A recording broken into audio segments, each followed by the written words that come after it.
Every AI model you have ever used ran on specialized hardware.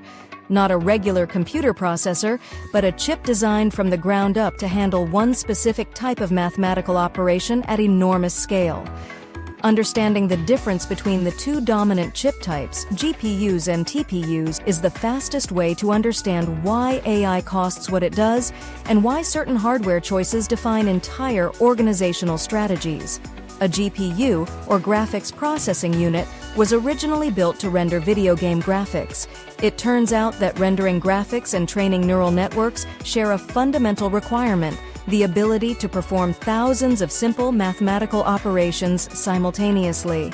A GPU achieves this through thousands of small parallel cores, each solving a piece of a larger problem at the same time.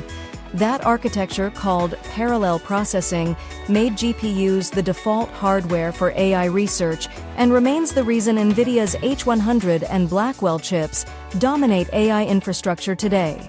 The software ecosystem built around GPUs, primarily NVIDIA's CUDA platform, is the most mature in the industry, and virtually every AI framework, including PyTorch and TensorFlow, runs optimized on it.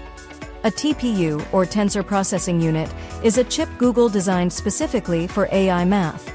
Where a GPU is a flexible general-purpose accelerator adapted for AI, a TPU is an application-specific integrated circuit built to do nothing else. Its internal architecture is called a systolic array, where data flows through a massive grid of calculators in a continuous wave, with the output of each calculation feeding directly into the next without writing back to memory in between. That design eliminates a significant source of latency and makes TPUs exceptionally efficient for the matrix multiplication operations that power neural networks. Google's current Ironwood TPUs achieve 2 to 4 times higher energy efficiency than comparable NVIDIA Blackwell GPUs for optimized inference workloads. The practical trade-offs are clear. GPUs win on flexibility, ecosystem maturity, and accessibility.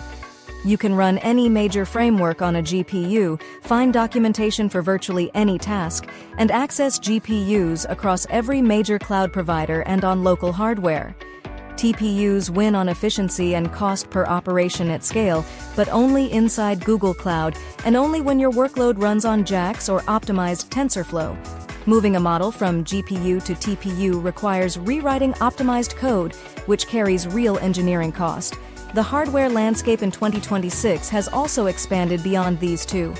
Custom AI chips from Amazon, Meta, and Microsoft are increasingly handling internal workloads at hyperscale, each optimized for the economics of a specific company's inference volume. The strategic insight the industry has settled on is that no single chip wins universally. The right hardware is the one matched to the specific workload, scale, and software environment of the team deploying it.